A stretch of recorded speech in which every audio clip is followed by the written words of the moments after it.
Episode की शुरुआत हमारी फीमेल लीड शूलाई से होती है, जो कि 15 साल की थी। तब उसने अपनी ज़िंदगी का सबसे बड़ा तूफान फेस किया था, एक भयानक अर्थक्वेक। वो गिरती हुई बिल्डिंग के नीचे दब गई थी, जहाँ पर काफ़ी अंधेरा था। वहाँ पर बिना किसी उम्मीद के उसे लगा कि उसकी ज़िंदगी का सफ़र यहीं पर ख़त्म हो जाएगा और 15 साल की एज में वो चुपचाप मर जाएगी। लेकिन उसे अंधेरे में एक रोशनी की किरण दिखाई दी। एक फायर फाइटर, जो कि हमारा मेन लीड जिन शीचैन है, जो कि उसे बचाने के लिए आया हुआ था। उस रेस्क्यू ऑपरेशन ने शूलाई के दिल पर गहरा असर छोड़ दिया था। और जब शिनचुआन नर्स से शूलाई की कंडीशन के बारे में पूछता है, तब वो बताती है कि वो तो ठीक है, पर इस इंसिडेंट से वो अभी शॉक में है। उसने कुछ खाया पिया भी नहीं है और वो कुछ बोल नहीं रही है। ये देखकर उसे उसके लिए काफ़ी बुरा लगता है। एक डॉग फिर शूलाई को जूस देता है और वो शीचुआन का ट्रेनी डॉग था। अगले दिन जब शूलाई को पता चलता है कि फायर फाइटर्स वापस जा रहे हैं, वो उनका पीछा करने लग जाती है। उसने जिद पकड़ ली थी कि इस इंसान को वो 10 साल बाद फिर से ढूंढेगी और खुद से प्रॉमिस करती है। अब सीन हमें 2022 का दिखाया जाता है, यानी कि 10 साल बाद। शूलाई एक जर्नलिस्ट बन चुकी थी। पहले वो अपनी टीवी स्टेशन के ओवरसीज ब्रांच में काम करती थी, पर उसने अपना 10 साल पुराना प्रॉमिस निभाने के लिए वापस से कंट्री आने का डिसाइड किया। कंट्री वापस आते ही उसका पहला मिशन था कि वो एक इलीगल वर्कशॉप और फेक कॉस्मेटिक प्रोडक्ट शॉप में जाए, ताकि वो उन्हें एक्सपोज कर सके कि वो लोग पब्लिक को कैसे धोखा दे रहे हैं। टीवी स्टेशन के न्यूज़ हेड ने उसके डेडिकेशन की काफ़ी तारीफ की, पर वो ये समझ नहीं पाए कि शूले अचानक से ओवरसीज ब्रांच से वापस क्यों आई। इस बात पर वो सिर्फ मुस्कुराती है और बोलती है कि एक इम्पॉर्टेंट प्रॉमिस के लिए। दूसरी ओर शीचुआन अपनी टीम को ट्रेनिंग दे रहा था। तभी उन्हें खबर मिलती है कि 307 नेशनल हाईवे पर एक मेजर एक्सीडेंट हो गया है। इलेक्ट्रिक पोल्स गिरे हैं, जिसमें काफ़ी गाड़ियां क्रैश हो गई हैं और रोड पर जाम लग गया है। शीचुआन, जो कि अब स्पेशल ऑपरेशन ब्रिज का कैप्टन है, तुरंत ही अपनी पूरी टीम के साथ रेस्क्यू के लिए निकल पड़ता है। और सीन पर पहुंचकर वो देखता है कि जैसा उसे सिचुएशन बताई गई थी, ये तो उससे काफ़ी ज़्यादा कॉम्प्लिकेटेड है। इसलिए वो अपना प्लान कैंसिल करता है और शीलाई को कमांड सेंटर से कॉन्टैक्ट करने के लिए भेजता है और पावर कंपनी से इलेक्ट्रिसिटी ऑफ करवाने का ऑर्डर देता है। फिर रिशु को इंसुलेटेड गियर पहनकर ऑपरेशन करने के लिए कहता है और फांगशी को टीम को लीड करने के लिए बोलता है। सभी लोग शीचुआन की इंस्ट्रक्शंस को फॉलो करते हुए आगे बढ़ते हैं। तभी शूलाई भी सीन पर आ जाती है अपने कैमरामैन लाओ जैंग के साथ। वो प्रोफेशनलिज्म के साथ पूरे सीन को अच्छे से कवर करती है और कंटेंट रेडी करती है। इसी बीच शीचुआन पहले फायर एक्सटिंग्विशर का यूज़ करने का सोचता है, क्योंकि रिस्क ज़्यादा था और पोल भी टूटा हुआ था, जिससे करंट का डेंजर ज़्यादा था। और पावर ऑफ होने के बाद ही वो वाटर होज यूज़ करने का प्लान करता है। अब रेस्क्यू और इलेक्ट्रिसिटी चेक दोनों साइमल्टेनियसली चल रहे थे। इसी बीच शीचुआन ट्रैप लोगों को बाहर निकालता है। कुछ लोग कंफ्यूज होते हैं कि फायर फाइटर पहले पानी का यूज़ क्यों नहीं कर रहे हैं। उनको समझ ही नहीं आ रहा था कि ये सब उन्हीं की सेफ्टी के लिए हो रहा है। जो सब कुछ शूलाई रिकॉर्ड कर लेती है और जियांगशिन, जो कि एक सीनियर रिपोर्टर है और शूलाई को पसंद नहीं करती, वो आते ही उसे हटने के लिए कहती है और खुद रिकॉर्ड करने लग जाती है। उसका मानना था कि शूलाई ने जिस तरीके से सीन रिकॉर्ड किया है वो करेक्ट नहीं है और लाइन क्रॉस करके आगे घुस जाती है। तभी एक ब्लास्ट होता है, जिससे कैमरा वाइट एसयूवी के पास जाकर गिरता है और उसे फायर फाइटर बचाते हैं, पर कैमरा अंदर ही रह जाता है। ये देखकर शूलाई अपनी जान की परवाह किए बिना ही कैमरा लेने के लिए अंदर आ जाती है।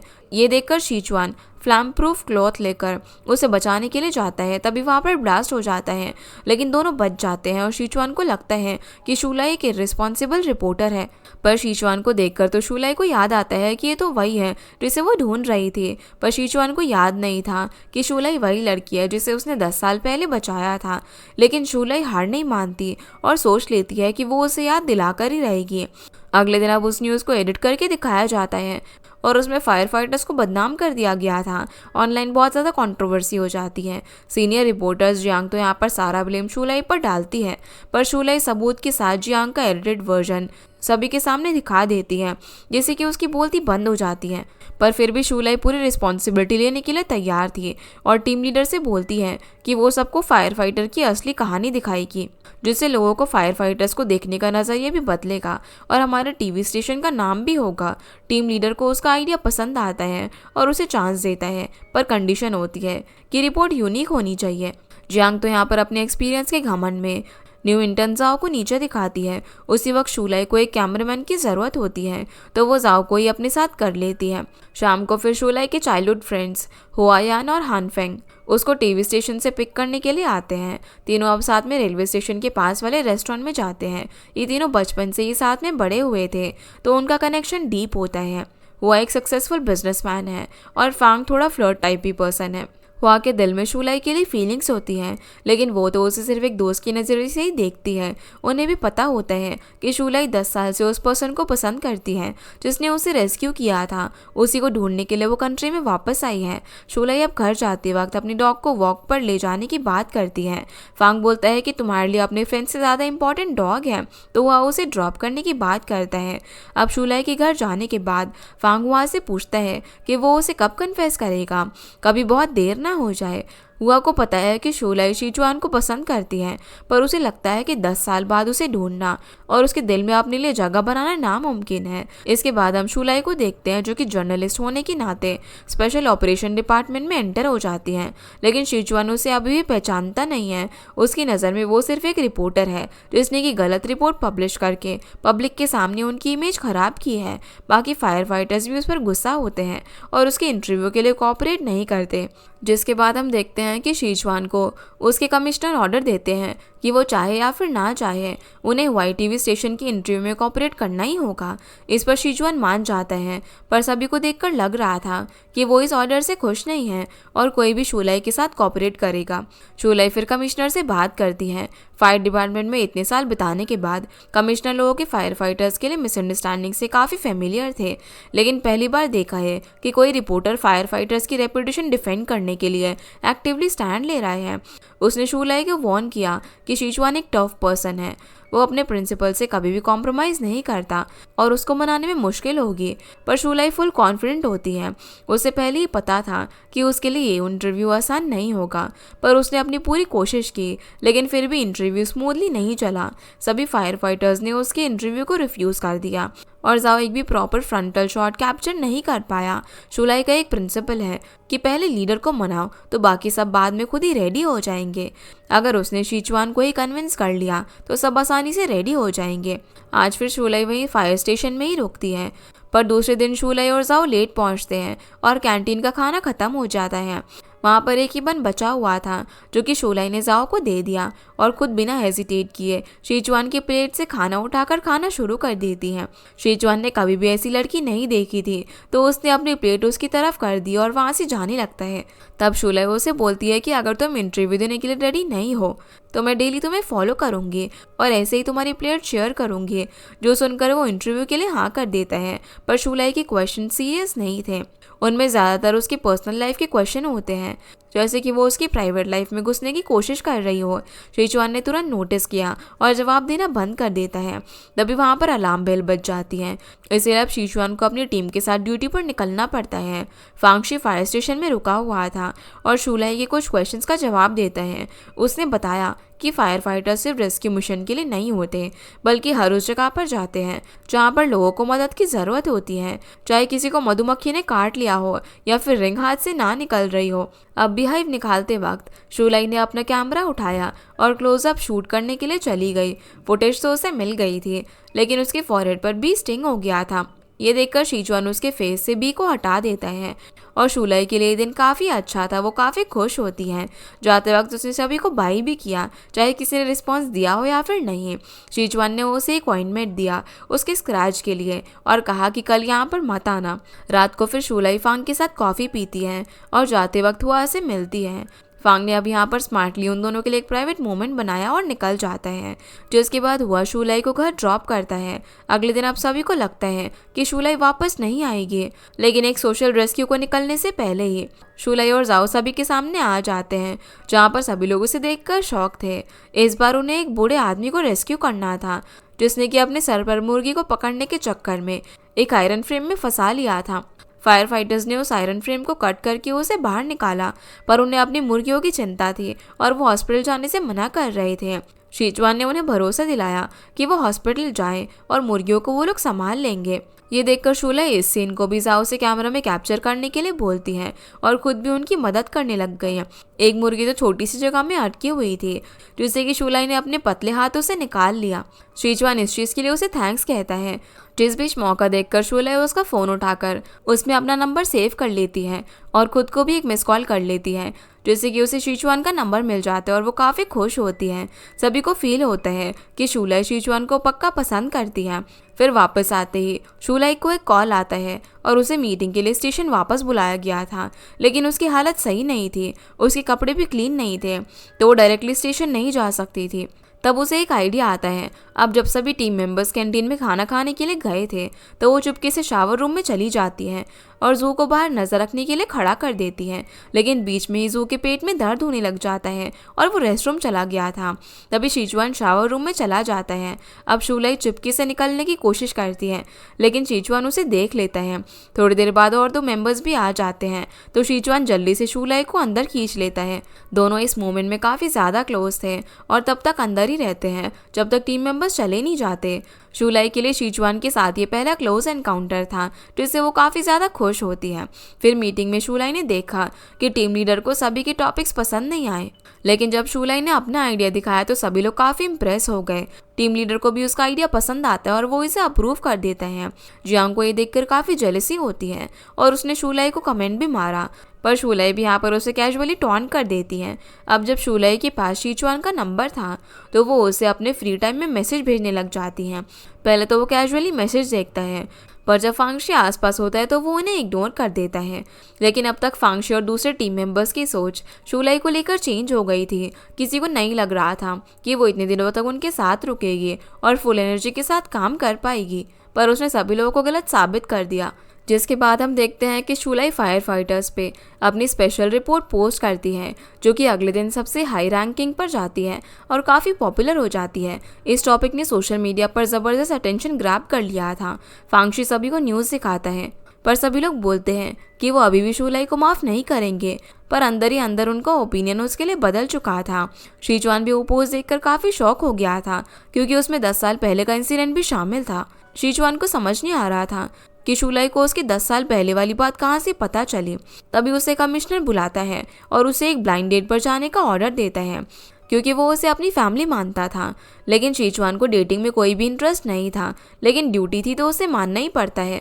इसीलिए उसने अपनी जगह वहाँ पर फांगशी को भेज दिया ताकि वो उसकी ब्लाइंड डेट को रिजेक्ट कर सके। न्यूज़ के बाद अब काफ़ी लोगों ने शीचुआन की लिक्स पर फिदा होकर उसे वाइन साइडेड क्रश बना लिया था और शूलाई ने ऑनलाइन कमेंट्स पढ़े तो वो थोड़ा सा पोजेसिव हो गई। उसका रिलेशनशिप तो अभी स्टार्ट भी नहीं हुआ था, लेकिन उसने पहले ही शीचुआन को अपना बता दिया। जैसे ही शूलाई को पता चलता है कि आज शीचुआन की ब्लाइंड डेट है तो वो तुरंत ही भाग जाती है। दूसरी तरफ फांगशी प्रैक्टिस कर रहा होता है कि उसे शीचुआन की ब्लाइंड डेट को कैसे रिजेक्ट करना होगा। तभी वो लड़की भी वहाँ पर आ जाती है, पर वो भी डेटिंग और शादी में इंटरेस्टेड नहीं थी और उसे रिजेक्ट करके जाने लगती है। लेकिन तभी एक कस्टमर को अचानक से ब्रीदिंग प्रॉब्लम हो जाती है और वो लड़की एक डॉक्टर थी तो वो तुरंत ही उसे बचा लेती है। और जब तक फांगशी ने उस पेशेंट को एम्बुलेंस में भेज दिया तब तक वो लड़की वहाँ से जा चुकी थी। तभी शूलाई अपनी मोटरसाइकिल पर फांगशी से मिलने के लिए आती है, जिससे उसे पता चलता है कि शीचुआन ब्लाइंड डेट पर गया ही नहीं है और उसने रिजेक्ट करने भी फांगशी को भेज दिया था, जिस पर वो खुश हो जाती है और फायर स्टेशन पहुंच जाती है, जहां वो शीचुआन को डायरेक्ट पूछ लेती है कि क्या वो उसे डेट करेगा, पर वो तो उसे कोल्ड और क्लियर रिजेक्शन दे देता है। तभी टीवी स्टेशन में शूलाई की एब्सेंस का फ़ायदा उठाकर जियांग उसके कंप्यूटर से एक कॉन्ट्रोवर्शियल पोस्ट कर देती है। अब जब रात को शूलाई फांग के साथ डिनर कर रही थी तभी उसे टीम लीडर का कॉल आता है और शूलाई तुरंत ही स्टेशन निकल जाती है। टीवी स्टेशन के ऑफिशियल अकाउंट से टेंडा कंपनी के खिलाफ पोस्ट किया गया था, जिसकी वजह से उन्होंने लीगल नोटिस भेज दिया था। शूलाई उन्हें समझाने की कोशिश करती है कि उसने तो कोई भी पोस्ट किया ही नहीं, पर मिस एल्वी ने गुस्से में उसकी एक भी नहीं सुनी। लेकिन टीम लीडर को यहाँ शूलाई पर ट्रस्ट होता है और वो ये भी बोलता है कि अभी सफाई देने का टाइम नहीं है, हमें सिर्फ अभी डैमेज को कंट्रोल करने के बारे में सोचना चाहिए। दूसरी तरफ हुआ कि कंपनी भी टेंडा कंपनी के साथ पार्टनरशिप में थी, पर इस पोस्ट के बाद हुआ ने डिसीजन लिया कि वो उनके साथ अपनी पार्टनरशिप तोड़ देगा और उन पर केस फाइल करेगा। फांग ने बताया कि ये पोस्ट शूलाई ने किया था। अब हुआ नहीं चाहता था कि शूलाई को इसके लिए सफ़र करना पड़े, तो वो शुलाई को बचाने के लिए पर्सनली टीवी स्टेशन गया और मिस एलवी से कहा कि वो उनके प्राइम टाइम एड में इन्वेस्ट करेगा, सिर्फ इस बार वो शुलाई को माफ़ कर दे। जियांग ने ये सब सुन लिया था और वो एलिवेटर में हुआ के सामने फेयरनेस की बात करने लगी, तो हुआ से उसे एक मुंह तोड़ जवाब मिलता है जिससे वो गुस्सा हो जाती है। रात को फिर शुलाई शीचुआन को मैसेज करना चाहती थी, पर सोचती है कि 11 बजे हैं तो वो सो गया होगा, इसलिए वो मैसेज नहीं भेजती। लेकिन शीचुआन अपने काम पर था। एक लड़की जो कि ब्रेकअप के बाद सुसाइड करने वाली थी, वो उसे बचाने में लगा हुआ था। टीम मेंबर्स डिस्कस कर रहे थे कि आज शुलाई भी रिजेक्ट हो गई थी, तो उस पर भी रिजेक्शन का कैसा असर हुआ होगा। शीचुआन भी अब उसके बारे में कंसर्न था और सोचने लग जाता है कि वो उसे मैसेज करके पूछे या फिर नहीं, लेकिन फिर वो नहीं करता है उसे मैसेज। वहीं जियांग ने टीवी स्टेशन में रूमर फैला दिया था कि शुलाई को हुआ सपोर्ट कर रहा है। कुछ लोग अब रेस्ट रूम में इस बारे में गॉसिप कर रहे थे, जो कि शुलाई ने सुन लिया था और वन से मिलकर रिक्वेस्ट किया कि वो इस तरीके से हेल्प ना करें, उसके पास इसका सोल्यूशन है। शुलाई अब एक वर्कर बनकर टेंडा फैक्ट्री में घुस जाती हैं और वहाँ पर बन रहे इलीगल प्रोडक्ट्स रिकॉर्ड कर लेती हैं, फिर उनके अगेंस्ट रिपोर्ट करती हैं। अब एक फीमेल वर्कर को शुलाई के बिहेवियर पर शक हो गया था, तो फैक्ट्री की सिक्योरिटी और 2 आदमी उसके पीछे पड़ जाते हैं। इसी बीच शीचुआन को ऑर्डर मिलता है कि वो टेंडा फैक्ट्री पर इन्वेस्टिगेशन करे, और जब वो साइट पर पहुँचता है तो देखता है कि शुलाई कुछ लोगों से बचकर छत पर भाग रही थी। तभी शीचुआन ने छत पर जाकर उसे रेस्क्यू किया। जब उसे पता चलता है कि शुलाई के पैर में मोच आ गई है, तो वो उसे अपनी बैग पर कैरी करके नीचे लेकर आता है और उसे अपनी गाड़ी में बैठा देता है। उसे लगा कि वो सो रही है, लेकिन वो तो सिर्फ सोने की एक्टिंग कर रही थी। शीचुआन फिर फैक्ट्री के ओनर को वार्निंग देता है और उसके खिलाफ एक्शन लेने का सोचता है, जिस सब के लिए शुलाई भी उसे थैंक यू कहती है। पर शीचुआन उसे डांटता है कि उसने यहाँ पर आने से पहले उसे मैसेज क्यों नहीं किया, जिस पर वो बोलती है कि तुम कौन सा मेरे मैसेज पढ़ने वाले थे। लेकिन उसे पता चलता है कि शीचुआन उसके सारे मैसेजेस पढ़ रहा था, तो वो उसे पूछती है कि फिर तुमने मेरे किसी भी मैसेज का रिप्लाई क्यों नहीं दिया। ये सुनकर वो चुप हो जाता है, जिसके बाद हम देखते हैं कि शुलाई अपने घर आने के बाद काफ़ी ज़्यादा एक्साइटेड होती है। उसने शीचुआन को मैसेज किया था कि वो सेफली अपने घर पहुंच गई है और इस बार फाइनली उसे रिप्लाई मिल जाता है। अगली सुबह अब शुलाई ने सभी एविडेंसेस और रिकॉर्डिंग टीम लीडर को दिखाए। उसका मानना था कि टेंडा कंपनी ने सच में बहुत ही बड़ा फ्रॉड किया है, उनके सारे प्रोडक्ट्स इलीगल हैं और उन्होंने कंज्यूमर्स को मिसलीड किया है। शुलाई चाहती थी कि वो लोग इस बार मौके का फ़ायदा उठाकर उनके इंटरनेशनल ऑपरेशंस को पूरी तरीके से एक्सपोज कर दे। टीम लीडर ने भी उस पर भरोसा किया और दोनों मिलकर रिस्क लेने का फैसला करते हैं। अब जैसे ही रिपोर्ट पब्लिश हुई तो इंटरनेट पर लोगों ने वाई टीवी स्टेशन की तारीफ करना शुरू कर दिया। काफ़ी सारे कंपनीज ने टीवी स्टेशन के साथ काम करने का ऑफर भेजा। सभी को लगा कि उनकी ब्रांड इमेज इंप्रूव हो सकती है इस कोलैबोरेशन से, तो इस वजह से शुलाई को पिछली पोस्ट के लिए भी कोई पनिशमेंट नहीं मिलती। बाद में अब शुलाई ने जियांग से प्राइवेटली बात की।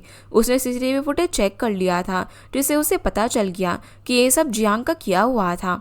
जबकि जियांग ने कुछ फुटेज डिलीट कर दिए थे, पर एक कॉरिडोर वाली फुटेज डिलीट करना वो भूल गई थी। शुलाई ने उसे वार्निंग दी कि इस बार उसने उसे छोड़ दिया है, पर अगली बार से वो उसे माफ़ नहीं करेगी। फिर टीम लीडर ने शुलाई को बुलाया और उसे समझाया कि वर्क प्लेस में उसे इतना ज़्यादा अग्रेसिव नहीं होना चाहिए, जिससे दूसरों का मौका मिले तुम्हें नीचे दिखाने का।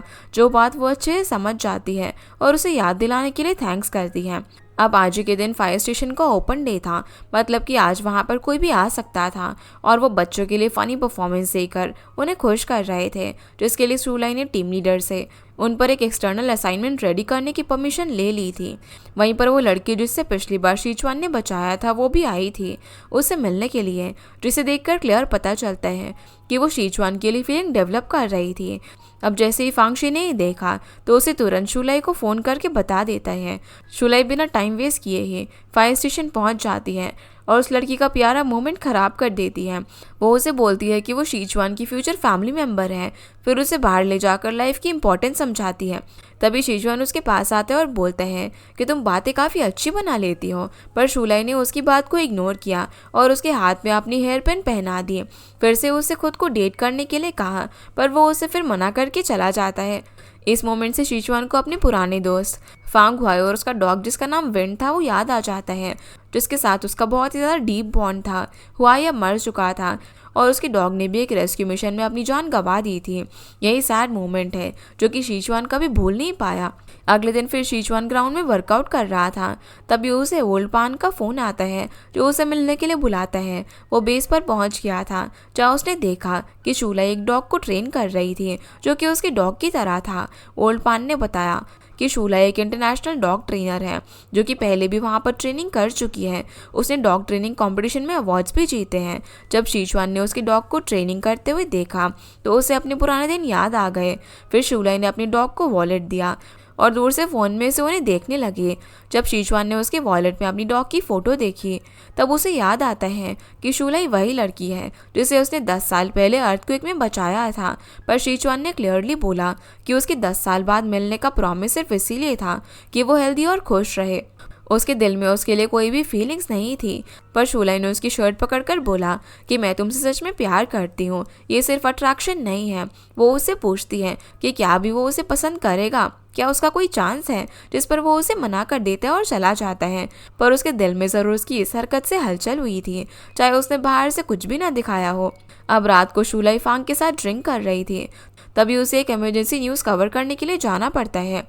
वान उसे सीन पर ड्रॉप करता है और उसने इसीलिए ड्रिंक नहीं किया था ताकि वो शूलाई को ड्रॉप कर सके। असल में एक बिल्डिंग में आग लग गई थी और जब शीचुआन अपनी टीम के साथ रेस्क्यू में निकल रहा था तभी रास्ते में एक कार ब्लॉक थी। उसने कार ओनर से कांटेक्ट करने की कोशिश की, पर जब कुछ रिस्पांस नहीं मिला तो उसने कार को फोर्सफुली हटाने का ऑर्डर दिया क्योंकि उन्हें उन लोगों की जान बचानी थी जो कि आग में फंसे हुए थे। शूलाई और जू अब सीन की लाइव कवरेज करने के लिए बिल्डिंग में फंसे लोगों को रेस्क्यू किए जा रहे थे। तभी एक लेडी भागते हुए आई और रोने लगती है कि उसका बेटा अभी भी बिल्डिंग के अंदर ही था। ये सुनते ही शीचुआन बिना डरे अपनी टीम के साथ वापस बिल्डिंग में घुस जाता है। उस दौरान शूलाई उस लेडी से बात करती है और पता चलता है कि उसका बेटा कभी घर से बाहर ही नहीं निकला था। उसका वेट लगभग 200 पाउंड से भी ज़्यादा है।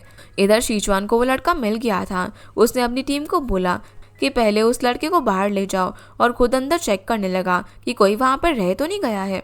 तभी शूलाई ने देखा कि ऊपर एक जोरदार एक्सप्लोजन हुआ है जिससे वो डर गई। उसके दिल में एक ही सवाल था कि शीचुआन सेफ होगा या फिर नहीं। और इसी के साथ हमारा ये एपिसोड यहीं पर ख़त्म हो जाता है। तो गाइस ये थी आज की वीडियो एंड आई होप आप लोग को ये वीडियो पसंद आई होगी। तो इस वीडियो को लाइक कर चैनल को सब्सक्राइब ज़रूर कीजिएगा। आपसे फिर मिलते हैं इस ड्रामा के अगले एपिसोड में, तब तक के लिए गुड बाय।